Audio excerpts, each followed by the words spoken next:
Bonjour et merci à Daniel Hénard de nous accueillir pour évoquer cet ouvrage, Le Grand Flot, qui est paru initialement en 1979, donc il y a plus de 40 ans, et qui vient d'être réédité par les éditions des Bons Caractères. Alors Daniel, c'est un roman qui commence au milieu du 19e siècle, à Clamecy, dans la Nièvre, parmi les flotteurs de bois. Est-ce que tu peux un peu nous décrire ce milieu, cette profession des flotteurs de bois, et puis nous dire comment tu t'es intéressé à ce monde qui est aujourd'hui assez peu connu? Oui. Ce métier n'existait pas avant 1547. C'est un vieux métier qui n'existe plus depuis une bonne centaine d'années. Peut-être est-ce la raison pour laquelle il est oublié aujourd'hui. C'est arrivé à d'autres professions. Le métier de flotteur est né d'une nécessité, une nécessité parisienne.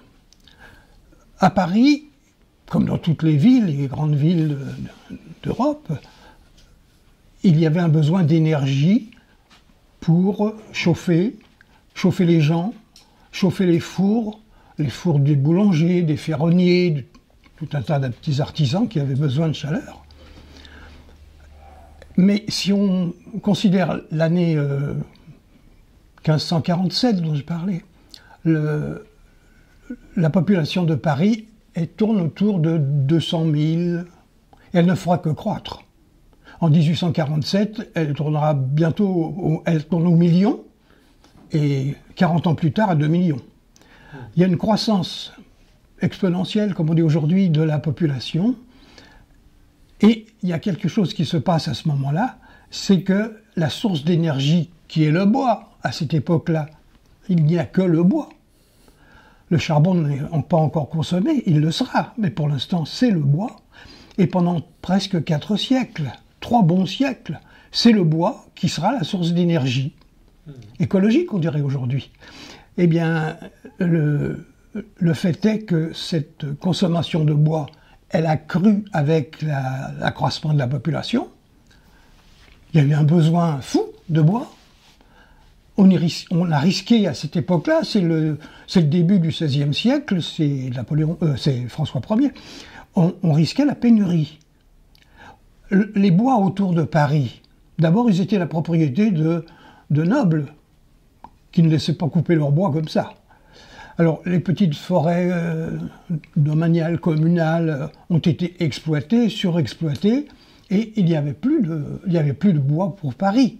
C'est un peu rapide de dire les choses comme ça, mais le mot est bon, c'était la pénurie. Donc on va le chercher plus loin, quoi. Mais on l'avait cherché plus loin, et on savait bien que pas trop loin de Paris, il y avait d'autres forêts.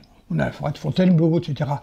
On a tapé dedans, mais le vrai réservoir qu'on a découvert, c'est le Morvan, le massif du Morvan. Des hectares de forêt à n'en plus finir. Elle est toujours là, cette forêt d'ailleurs. Et c'est dans cette forêt-là qu'on a puisé le bois. Alors donc le bois, il est transporté le long d'abord de Lyon, puis de la Seine jusqu'à Paris. Et donc c'est un périple qui est assez dangereux. Hein. Oui, il faut dire que cette pénurie, si elle s'était poursuivie, faisait courir à la capitale le risque de rester ou de décroître, de devenir une ville modeste. Au moment de la pénurie, des idées se sont révélées dans des cerveaux. C'est toujours comme ça que les choses se passent. Et on a décidé qu'on adopterait une manière de transporter le bois tout à fait nouvelle. Nouvelle, oui et non. Nouvelle dans la mesure où ce qu'on voulait faire, c'est livrer des bûches. On ne pouvait pas livrer des troncs à Paris. Mais livrer des... Puis alors, au fil de Lyon et de la Seine, c'était impossible. Donc il fallait livrer du bois coupé. Couper le bois, il y avait ce qu'il fallait. Des sciures de bois, il y en avait. Mais comment trimballer des millions de bûches vers Paris?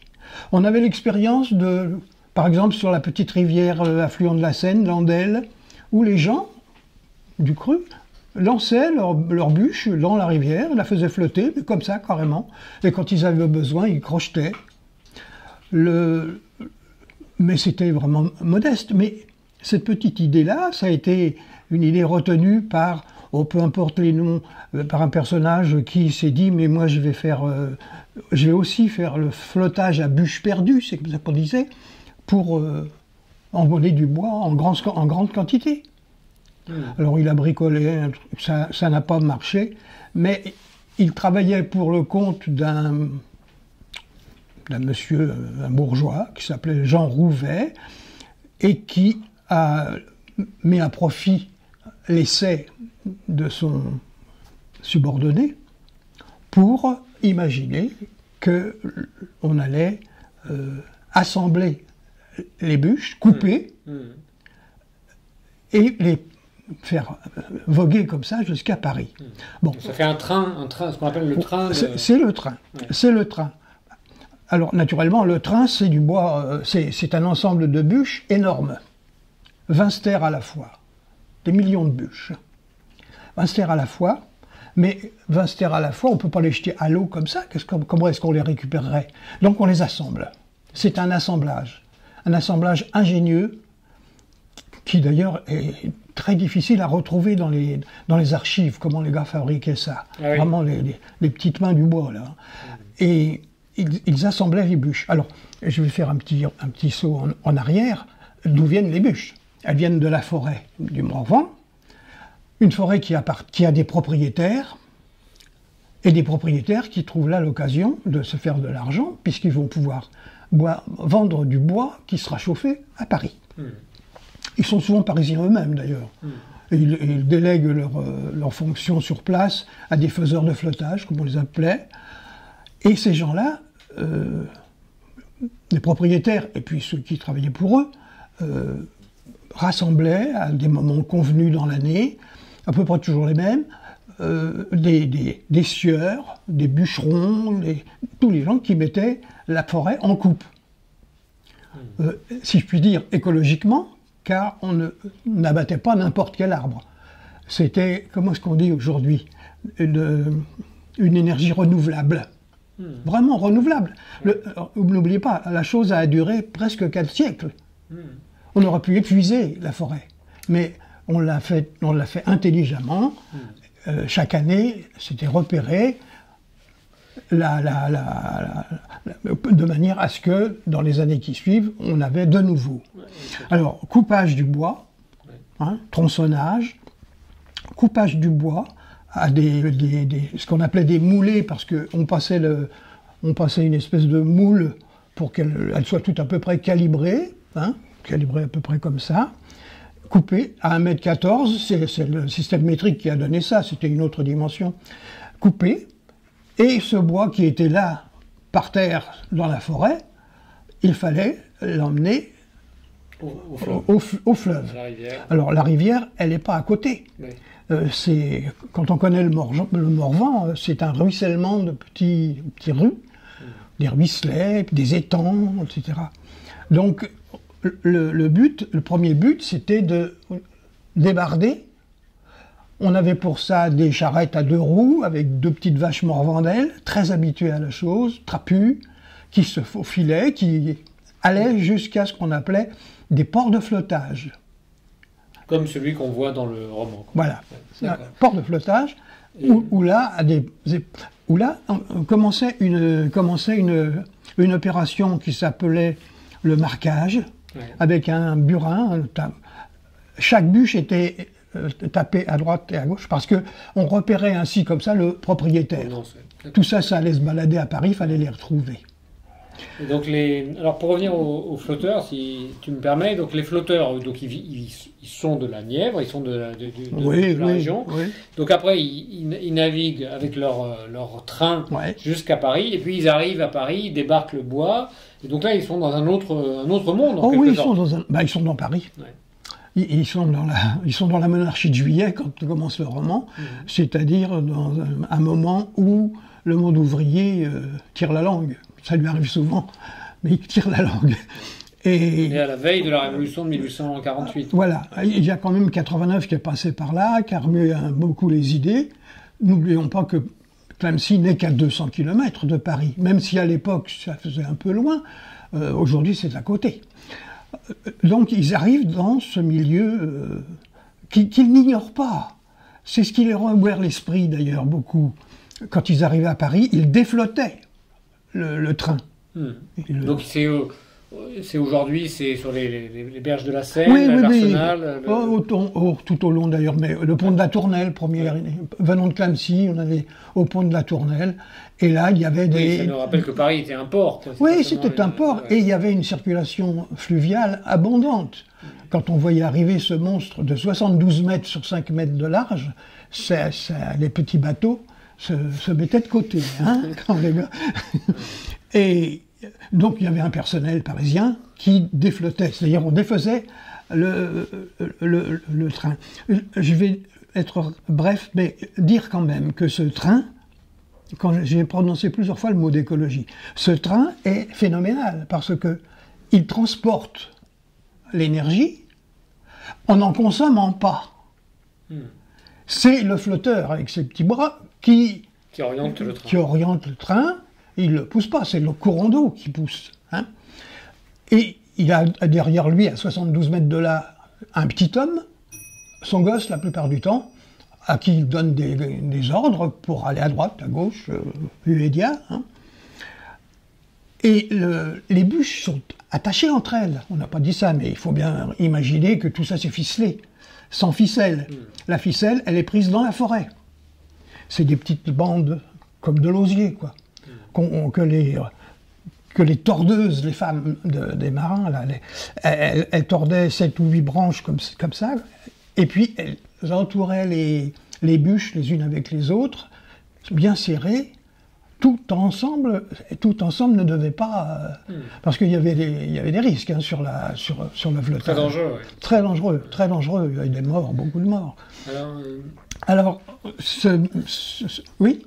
Peut-être une autre question, puis... Vas-y. Il ne faut pas qu'on raconte la fin du livre, mais on peut quand même dire qu'il y a la révolution de 1848, et ce qu'on voit aussi, c'est que, y compris cette révolution écrase les ouvriers en juin 1948 à Paris, alors que les ouvriers qui avaient renversé la monarchie de juillet, sans révéler le dénouement du livre. Est-ce que tu peux nous évoquer aussi ce que le livre montre de cette circulation des idées par les flotteurs entre la capitale, Clamecy, et comment il y a une certaine transmission qui se fait de la contestation politique, des idées nouvelles, du socialisme, enfin...